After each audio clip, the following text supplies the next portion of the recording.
শফি সাহেব রহমতুল্লাহ আলাইহি জিজ্ঞেস করেছিলেন, হযরত আপনি কাঁদছেন কি জন্য? ইলিয়াস রহমতুল্লাহ আলাইহি বলেছিলেন, আমি আমার এই দলকে নিয়ে অনেক পেরেশানিতে আছি, আতঙ্কে আছি, কারণ আমার এই জামাত যদি গুমরা হয়ে যায় তাহলে আমি আল্লাহর কাছে কি জবাব দেব?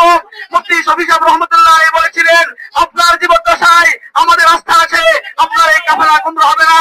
তাবলীগ ছিল একটা, ওলামায়ে কেরামের তত্ত্বাবধানে পরিচালিত হয়ে আসতেছিল। এখন থেকে তাবলীগ একটাই হবে, ইজতেমা একটাই হবে, সেটা হবে টঙ্গীর ময়দানে ওলামায়ে কেরামের নেতৃত্বে।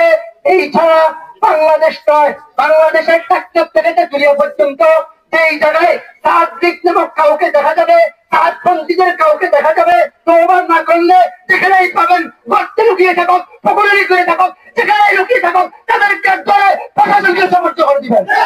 এর রাতে যে নৃশংস হামলা হয়েছে টঙ্গী ইজতেমা ময়দানে, আজকের আমাদের এই বিক্ষোভ মিছিল এবং সমাবেশের উদ্দেশ্য ওই হামলায় যারা জড়িত সন্ত্রাসীদের খুঁজে বের করে দ্রুত বিচারের আওতায় আনা।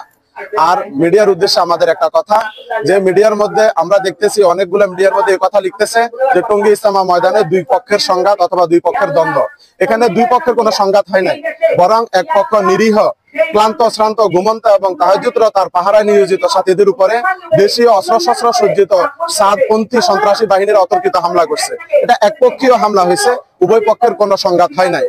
আর দ্বিতীয় কথা হচ্ছে যে অনেক সময় মিডিয়াতে দেখা যাইতেছে জুবাইরপন্থী নামক একটা শব্দ ব্যবহার করা হয়। আমরা দাওয়াত ও তবলিগের সাথী, আমাদের বাংলাদেশের মধ্যে জুবাইরপন্থী নামক কোনো শব্দ নাই, আমরা তবলিগের সাথী। বাকি জুবাইর সাহেব দামাত বারকত আমাদের একজন শীর্ষ মুরব্বী, কারণ আমাদের অনেক মুরব্বীর মধ্যে তিনি একজন, আমরা উনাকে মানি, শ্রদ্ধা করি, কিন্তু আমরা ব্যক্তি অনুসরণের অন্ধভক্ত নই, বরং আমরা তবলিগের সাথী। ধন্যবাদ।